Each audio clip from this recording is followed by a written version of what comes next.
एक बार, मैं स्थान का नाम नहीं बोलूंगा, पर किसी स्थान की बात है कि वहां दर्शन करने गया मैं।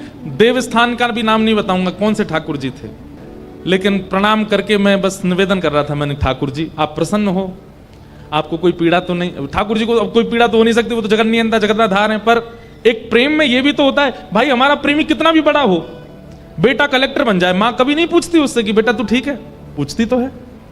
ये प्रेम का स्वरूप है कि हमारा प्रेमी चाहे कितना श्रेष्ठ हो, हम फिर भी उसकी चिंता करते हैं। ठाकुर जी आप ठीक हैं, कोई दिक्कत तो नहीं, यहाँ पर भोग प्रसादी सब प्रेम से होती है ना, कोई दिक्कत तो नहीं होती। पुजारी जी आपकी आरती वंदन बढ़िया से करते हैं, दर्शनार्थी खूब संख्या में आते हैं ना। ऐसा बस खड़े खड़े ठाकुर जी से भाव रख रहे थे, इतने में ही अंदर से पुजारी जी थाल लेकर के निकले भोग का, और भोग का थाल लेकर निकले, उनके पैर में ठोकर लगी और थाल पूरा गिर गया। तुरंत उत्तर मिला, मानो ठाकुर जी यूं कह रहे, इतने कहे जाओ भाव से प्रसादी सिद्ध किया करें। ये ज्यादा भाव से कुछ ऐसा सिद्ध करते नहीं है। तो मन में ये अपने आप आ गया कि ठाकुर जी मानो संकेत कर रहे हैं कि भाई हाँ, यहां प्रसाद में चूक करते हैं सब, इसलिए थाल गिर गया।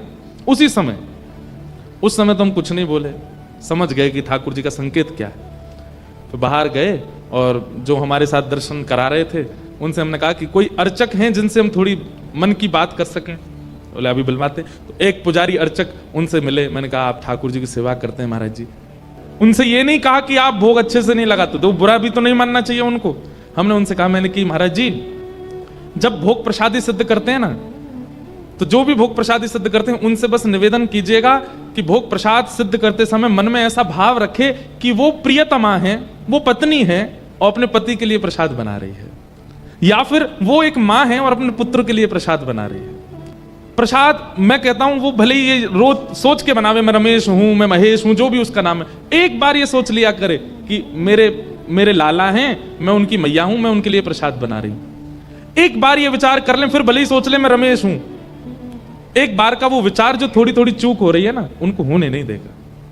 आप प्रसाद सिद्ध करवाओ ठाकुर जी का।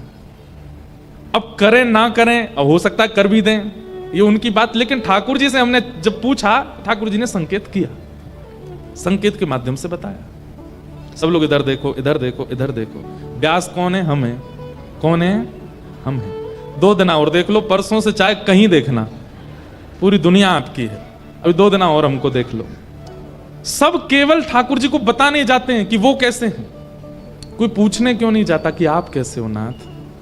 प्रेम में शिकायतें नहीं होती, प्रेम में तो शिकायतें खत्म होती हैं। जहां शिकायतें बहुत होती हों, आप पूरे दिन शिकायत ही करते रहते हो, अंदर की बात बता रहे हैं, तो जो शिकायत सुनने वाला है ना, दूसरा प्रेमी, एक दिन अच्छा लगेगा, चलो ठीक है इसकी शिकायतें हैं ठीक कर देते हैं, दूसरे दिन सुनेगा ठीक कर देते थे। अब वो रोज ही शिकायत सुनता रहेगा तो उसके चित्त में आपके प्रति प्रेम घट जाएगा, वो भयभीत होगा आपके समीप आने में। क्यों? क्योंकि आपके पास केवल शिकायतें हैं कहने को, और कुछ नहीं है। ठीक वैसे ही जो केवल ठाकुर जी के सन्मुख शिकायत ही लेके जाते हैं, ठाकुर जी घबराते होंगे, अरे राम सुनाम से बैठ गए गाड़ी में, आ रहा हो वृंदावन, लिस्ट लेके आ रहा होगा पूरी 1-1.5 महीना की। फिर ठाकुर जी कैसा संकेत करते हैं, बाहर भीड़ इतनी कर देंगे, नेक और देर लगे इसको आने में, मेरे पास 2-4 लोग इसको बंदर को भेजे, जा इसका चश्मा चुरा ले, या को पर्स लेके भग जा, नेका तो कहीं और लगे इसका दिमाग। तभी ठाकुर जी को, अरे राम राम राम राम, ये तो मैंने क्या कर दिया, बंदर ते चश्मा चुरवा के एक शिकायत और बढ़वा दी, ये भी करेगो। ठाकुर जी से शिकायत नहीं, प्रेम में कोई शिकायत नहीं होती। प्रेम में तो कह दें तो कई लोगों को अटपटा लग सकता है, सहा जाता है। हाँ, उस सहने की स्थिति भी अपने अंदर है, वो कोई इतनी भयानक वाली स्थिति चल रही है वहां तो सहना भी नहीं है, पर छोटी छोटी बातें तो सही जाती हैं, बोली नहीं जाती। पूरे ब्रजमंडल में हवा की तरह बात फैल गई कि 80 बरस बाद नंद बाबा के लाला भयो है। एक भी ब्रजवासी को ऐसा नहीं लगता कि किसी के घर बालक हुआ, सबको ऐसा लग रहा है हमारे ही लाला भयो है। और ये बात तो आपको माननी पड़ेगी, आज तक ये नियम चला आ रहा है, जन्माष्टमी के दिन पूरे विश्व भर के हिंदुओं को इतनी प्रसन्नता होती है जैसे उनके घर में ही लाला भय हों। सब अपने घर के लड्डू गोपाल को, सब अपने घर के ठाकुर जी को ऐसा सजाएंगे, ऐसी सुंदर सुंदर उनके लिए सामग्री पधराएंगे, कोई माखन मिश्री का भोग लगाएगा, अपने घर को सजाएगा। जब लाला तो वो यशोदा जी के, आप क्यों उत्सव मना रहे हो? पर ये आपकी स्थिति आज की है, 5000 साल बाद की। 5000 साल पहले जब ठाकुर जी जन्मे थे, तब सोचो ब्रजवासियों की क्या स्थिति हुई होगी। श्रीमद् भागवत में वर्णन है कि समस्त ब्रजवासियों की ऐसी स्थिति, सब अपने घर के बाहर बंधन बार बना रहे हैं, सब अपने घर के बाहर चौक पुरा रहे हैं, सब अपने घरों पर ब्राह्मणों को निमंत्रण दे रहे हैं, हे भगवान हमारे घर आइए, आकर के प्रसाद पाइए। ब्राह्मण कहते हैं आपके घर पर कोई उत्सव है? हाँ, नंद बाबा के लाला भयो है ना। बोले भैया नंद बाबा के घर लाला भयो है तो तुम क्यों प्रसाद पवा रहे हो? बोले पता नहीं, मन में ऐसा लग रहा है कि जैसे मानो हमारे ही लाला भयो हो। इतना उत्साह ब्रजवासियों के चित्त में हो गया। 90-90, 100-100 वर्ष की बूढ़ी माताएं जिनसे हिला नहीं जाता, चला नहीं जाता, बोला नहीं जाता, वे भी जब सुन रही हैं कि नंद बाबा के लाला भयो है तो अपने शादी के समय के जोड़ा निकाल निकाल के पहन करके तैयार होके वे भी नृत्य कर रही हैं और बार बार विधाता से कह रही है, हे विधाता ऐसे लाला रोज ही होयो करें ब्रजमंडल में, नंद बाबा पे आपने बड़ी कृपा करी। मतलब इसीलिए कहते हैं नंद घर आनंद भयो। आनंद मतलब सुख और आनंद में अंतर क्या है? यहां पर मान लीजिए 1000 लोग बैठे हैं, 1000 में से 10 लोग प्रसन्न हैं, वो सुख है, पर 1000 के 1000 लोग प्रसन्न हैं, वो आनंद है।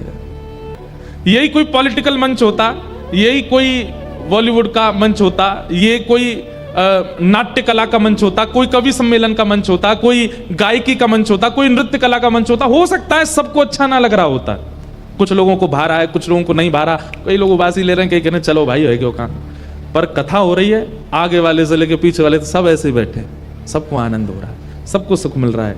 ये आनंद है, ये सुख नहीं है। और आनंद is equal to Shri Krishna. इस समय जो आप अनुभव कर रहे हो, इस समय जो आपको स्पर्श हो रहा है, इस समय जो आपकी स्थिरता है, स्तब्धता है, इस समय जो आपकी एकजुटता है, यही श्री कृष्ण है जो आपको स्थिर कर दे। नहीं तो आज के समय में, हाँ एक बात कह दूं, कई लोग अभी भी लगे हुए हैं कामों में, कथा में बैठे बैठे कोने होने के पीछे इधर उधर के कई लोग अभी भी चेत नहीं रहे, अभी भी फोन चला रहे हैं, कुछ बातचीत कर रहे हैं, लेकिन अधिकतर संख्या स्तब्ध है। और स्तब्ध भी कैसे हैं? एक आसन में बैठे हैं और एक आसन में बैठ करके भी सबके मुखमंडल पर एक प्रसन्नता है, सबको एक शांति का अनुभव हो रहा है। ये जो अनुभव आपको हो रहा है यही श्री कृष्ण है। भागवत जी में वर्णन है, श्री कृष्ण जब सन्मुख आते हैं तो क्या होता है?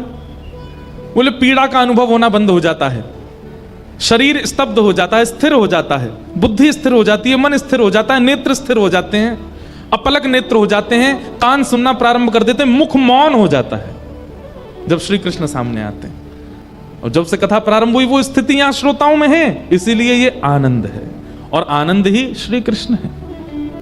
सब ब्रजवासियों के चित्त में वो उत्सव मन रहा है। भैया कई ब्रजवासी तो इतनो नाच रहे हैं, इतनो नाच रहे हैं, कोई ने जाके बोली अरे भैया ने एक सांस ले ले, तू पसीना पसीना है गयो। दूसरा बोलो अरे मोह तो लगे ये नंद जी को लाला देख के आयो होगो, वाकई सुंदरता देख करके या में उत्साह आ गयो। तो वो कहे अरे भैया सांची पूछे मैंने अभी तक लाला देखो ही ना है। बोले फिर इतना उत्साह कैसे? बोले पता नहीं कि कहां से ऊर्जा आ रही है, कहां से इतना आनंद है रहा, पता ना ऐसा मन कर रहा हो बस मैं सोऊं नहीं, खाऊं नहीं, नृत्य ही करता रहूं। इसीलिए ब्रज में आनंद भयो, सब नाच रहे हैं, सब गा रहे हैं, सब उत्सव मना रहे हैं। उस आनंद की बिंदु आज भी जन्माष्टमी पर दिखती है। आज भी जन्माष्टमी पर पूरा भारतवर्ष उत्सव मनाता है, सबके घर में खुशियां होती। 6 महीना तक नंदोत्सव चला ब्रजमंडल में, 6 महीना तक नंद, और कई जगह तो ऐसे लिखा 1 साल तक चलता रहा। ठाकुर जी के जन्मोत्सव से लेकर के प्रथम जन्माष्टमी तक ब्रजवासी नाचते ही रहे, उत्सव मनता ही रहा। कई जगह ऐसी कथा है कि श्री किशोरी जी ठाकुर जी से 1 साल बड़ी है। पर हमारे ब्रज में देखो, अब ये विवाद का विषय नहीं है कि कौन सी बात सत्य, कौन जो है ठीक है। अब सब जो हमारे रसिक जन कह रहे हैं श्री जी आ गई ना, ठाकुर जी आ गए ना हृदय में, अब काय को ये बात की होड़ लगानो कौन बड़े। हाँ हम ब्रजवासी यही कहेंगे हमारी श्री जी बड़ी हैं, हमारी लाडली जू बड़ी हैं। पर कई जगह ऐसे उत्सवों में गीत गाए जाते हैं बरसाने में जिनमें ऐसे भाव आते हैं कि श्री जी ठाकुर जी के बाद भाई। अब उसमें रसिक जन कहते हैं कि श्री जी बाद में ही आई हैं। कई रसिक जनों का ऐसा मानना है कि ये बधाइयां जो गाई जा रही हैं उन बधाइयों में ऐसा भाव है कि नंदरानी यशोदा आई और नंदरानी लाला को गोद में लेके नाच रही हैं, तो इससे ये बात प्रमाणित होती है कि ठाकुर जी पहले जन्म हुए। तो फिर कई रसिकों का ऐसा भाव है कि नहीं, श्री जी की प्रथम राधाष्टमी है, 1 साल की हो गई श्री जी, तब लाल जी आए हैं साथ में, नहीं तो श्री जी तो बड़ी हैं ठाकुर जी से, ऐसा भाव लोगों का है। अब जो भी हो मैं क्या, लेकिन एक बहुत सुंदर भाव बताते हैं कि जब श्री जी प्रकट भई तो बरसाने में नौबत बज रही है, सब नाच रहे हैं, गा रहे हैं, आनंद कर रहे हैं, वृषभानु जी खूब लुटा रहे हैं। तभी गोकुल में खबर पहुंची कि भैया नंद बाबा के सखा श्री वृषभानु जी के यहाँ लाली भई है। नंद बाबा बोले भैया हम सबरे चलेंगे, खूब सारी सामग्री लेके हमारे यहाँ लाला भयो। तब सब सखी आई, सब गोपी आई, बरसाने थे, हम भी चलेंगे। नंद बाबा, यशोदा मैया, सब गोकुलवासी खूब सारी सामग्री लेकर के वृषभानु जी को बधाई देवे गए और गोद में लेकर के लाला को यशोदा मैया भी गई बरसाने। ठाकुर जी तो टुकुर टुकुर निहारते जा रहे हैं, बोले मोते बढ़िया सौभाग्यशाली दामाद कौन सा होगो, 1 साल को हेती ससुराल आगो। सब लोग दुनिया भर के रत्न, ऐसा होता है ना कि बालक पहली बार जब गोद में लेते हैं तो बुआ फूफा सब जो भी आते हैं घर पर उसको कुछ देते हैं, उसके रूप को देख करके। कई घर में बालक इतना सुंदर होता है कि उस पर कई माताएं बड़ी बूढ़ी इतनी प्रसन्न हो जाती हैं, अपने महंगे महंगे हार होते हैं ना, खुशी होकर के निकाल के पहना देती हैं उसको, इतनी प्रसन्न होती है। तो श्री जी के रूप की कैसी महिमा कि सब लेकर के जो गए वो तो दे ही रहे हैं, बाकी अपने अपने आभूषण उतार उतार करके श्री जी को प्रदान कर रहे हैं। इतना सुंदर स्वरूप श्री जी का। यशोदा मैया ने जैसे ही पलना में पौड़ी भई श्री लाडली जी को देखा, किशोरी जी को देखा, नेत्र प्रेम आश्रु से छलक पड़े यशोदा जी के, प्रेम आश्रु भराए। गोद में लाला है, लाला भी टुकुर टुकुर देख रहे, मैं देख लूं ने कैसी लग रही श्री जी। यशोदा मैया जितनी सामग्री लेकर के आई सब लाडली जू के पलना के आसपास रखवा दिए, लेकिन घूम घूम के आती हैं, फिर आकर के श्री जी को देखती हैं, फिर उनके रूप माधुरी को देखती हैं, अपने कड़ूला उतार के दे देती हैं, कभी अपने नवलखा के हार उतार के दे देती हैं, कभी कुछ कभी कुछ। अब वहां कीर्ति मैया कर, अरे बहन कहाँ कर रही हो? बोले कहाँ बताऊं, ऐसा मन कर रहा हो, इतनी प्यारी है तुम्हारी लाली, आप कहाँ कहाँ वार दूं। सब गहने उतार उतार करके यशोदा मैया ने चढ़ा दिए। जब वापस जावे को समय आयो, नंद बाबा बोले चलें अब गोकुल चलें, अब खूब उत्सव है गयो, चलो अब। लेकिन यशोदा मैया जी को चित्त ऐसा है गयो कि लाडली जी को देखे बगैर रह नहीं पा रहे, घूम घूम के आमे नेक और देख लूं या फिर जाऊंगी, नेक और देख लूं। मन में अभी ऐसी अपूर्णता लग रही है, अभी कछु दियो ही ना मैंने। अंत में जब नंद बाबा कहने लगे चलो, यशोदा मैया बोली कहाँ दे दूं। तभी दृष्टि पड़ी अपनी गोद में बैठे हुए नीलमणि पे। ठाकुर जी टुकुर टुकुर निहार रहे हैं, मंद मंद मुस्का रहे हैं, मानो यशोदा मैया तो कह रहे हो मैया मोये दे दे, मुंह तो बढ़िया मणि ना है तो पे कोई, मैं यही मारे नीलो नीलो मणि बन के आया हूं कि तू श्री जी को प्रदान कर दे। और जैसे किसी की नजर उतारते हैं तो कोई वस्तु वारते हैं उस पर। ये दृश्य देख करके समस्त बरसाने के लोगों के नेत्रन में अश्रु आ गए। यशोदा मैया ने अपने प्राण प्यारे श्री लाल जी को गोद में लियो और श्री जी पर 8 बार बार करके उनकी नजर उतार करके श्री लाल जी को ही पधरा दिए, ठाकुर जी पधरा दिए। सबके नेत्र सजल हो गए या प्रेम को देख करके। और यशोदा मैया बोली, कीर्ति मैया बोली, बोले लाला वार के जा रही हो, अब मुझे दे जा रही हो? बोले ना दे के तो ना जाऊंगी, लेकिन हाँ वचन दे के जा रही हूं, मेरो लाला सदा आपकी लाली के अधीन ही रहेगो, सदा इन्हीं के अधीन रहेगो, जैसो जे कहेंगी वैसो करेगो। दुनिया में दोनों की बात सुनेगो, या तो मेरी या तुम्हारी लाली की, और कोई की नहीं सुनेगो। ऐसे हमारे ब्रज में मधुर लीला भाव सुनाते हैं ठाकुर जी जन्मे। 1 वर्ष के अंतराल तक उत्सव मनता ही रहा। अच्छा, उत्सव किसे कहते हैं बंधु बताओ? जहां पर व्यक्ति अपने डेली रूटीन्स जो होते हैं ना, इतने बजे सोना, इतने बजे खाना, इतना पीना, इतना करना, पहनना, सोचना, संवरना, ये सब जहां पर अव्यवस्थित हो जाता हो उसको उत्सव कहते हैं। व्यवस्था में कभी उत्सव नहीं होता। कोई व्यक्ति व्यवस्थित होकर के अगर उत्सव करना चाहता है तो भैया वो ना ही करे तो ही अच्छा। उत्सव तो वो उसे कहते हैं जहां पर आप अपने देह की सारी व्यवस्थाएं छोड़ दो, वो उत्सव है। सो जाते हैं 10 बजे लेकिन रात भर निकल गई, सो ही नहीं पाए, वो उत्सव है।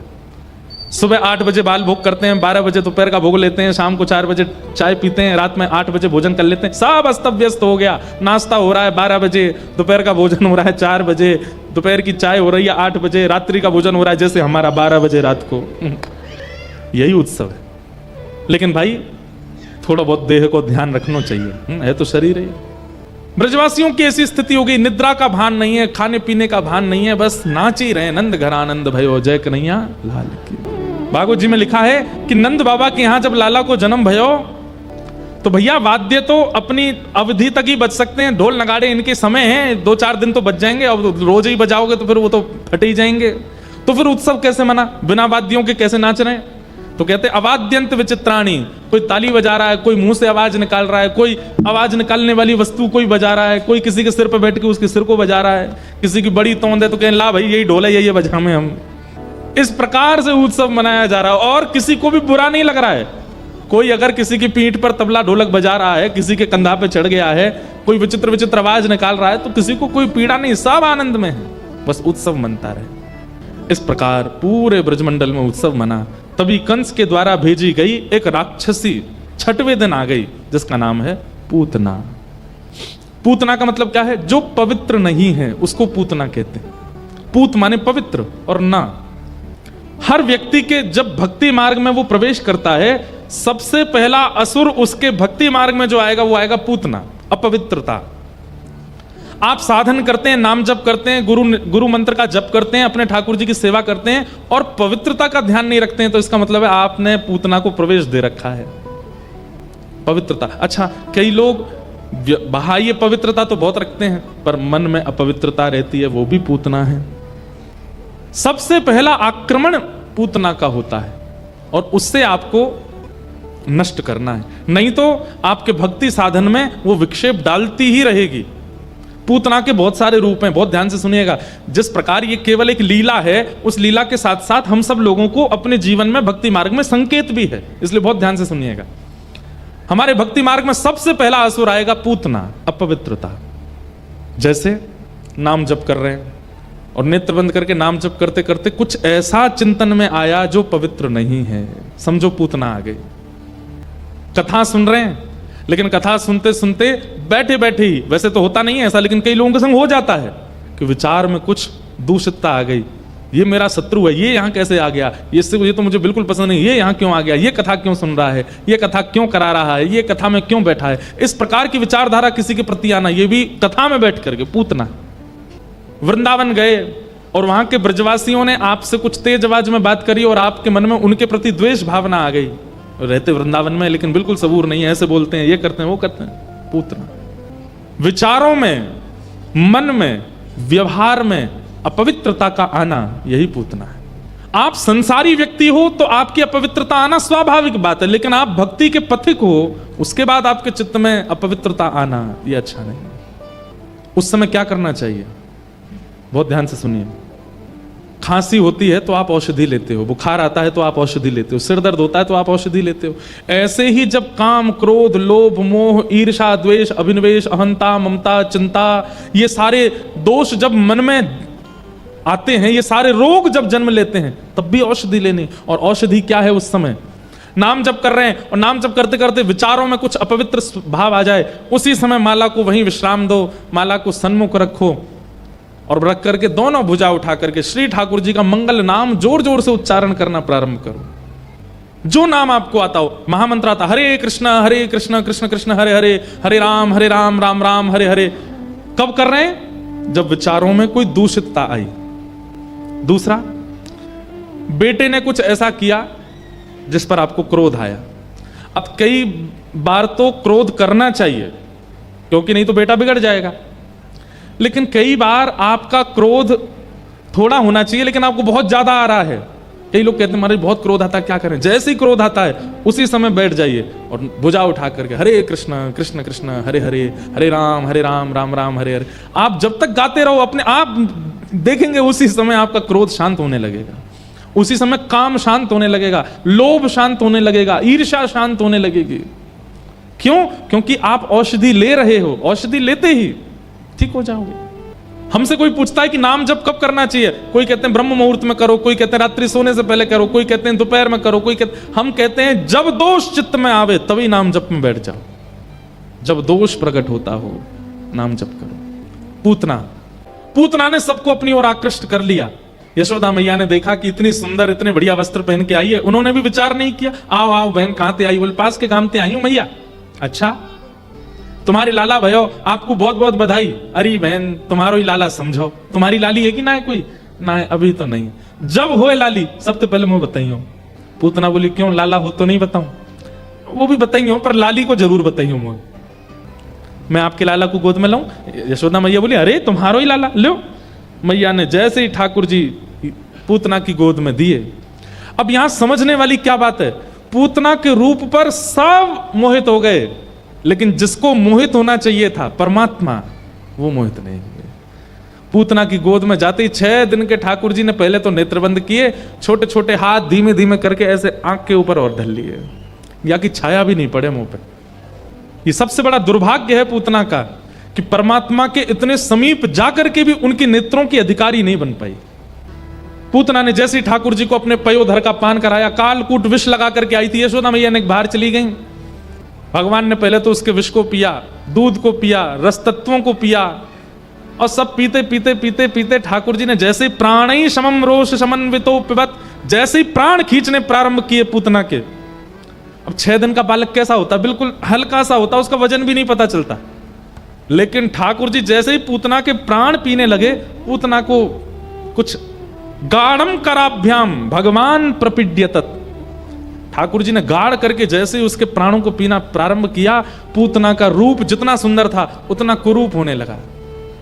धीमे धीमे धीमे उसकी सारी सुंदरता जा रही थी और अपने राक्षस रूप में आती जा रही है। सामुंच मुंचाल मित प्रभाषणी। अब तो पूतना पहले तो बोली, अरे ये बालक मरता क्यों नहीं, इतनी देर हो गई। थोड़ी देर में बोली, अरे ये ऐसे इतना इतना जोर क्यों लगा रहा है। थोड़ी देर में पूतना ने धीमे से पीछे करना प्रारंभ किया तो ठाकुर जी हटे नहीं। अब तो पकड़ करके ठाकुर जी को पीछे खींचती है, लेकिन ठाकुर जी उसके पयोधर को नहीं छोड़ रहे। पूतना राक्षसी रूप में प्रकट हो गई और कहने लगी, अरे बालक छोड़, अरे बालक छोड़, सामुंच मुंचाल मित प्रभाषणी, छोड़ छोड़ छोड़, चिल्लाने लगी। लेकिन ठाकुर जी ने नहीं छोड़ा। हमारे पूज्य पिताजी महाराज कथा में कहते हैं कि नन्हे से गोपाल जी बोल पड़े, पयोधर मुख से लगा के निकाल के बोले, मौसी जी हम पे तो पकड़वो ही आवे, छोड़वो ना आवे।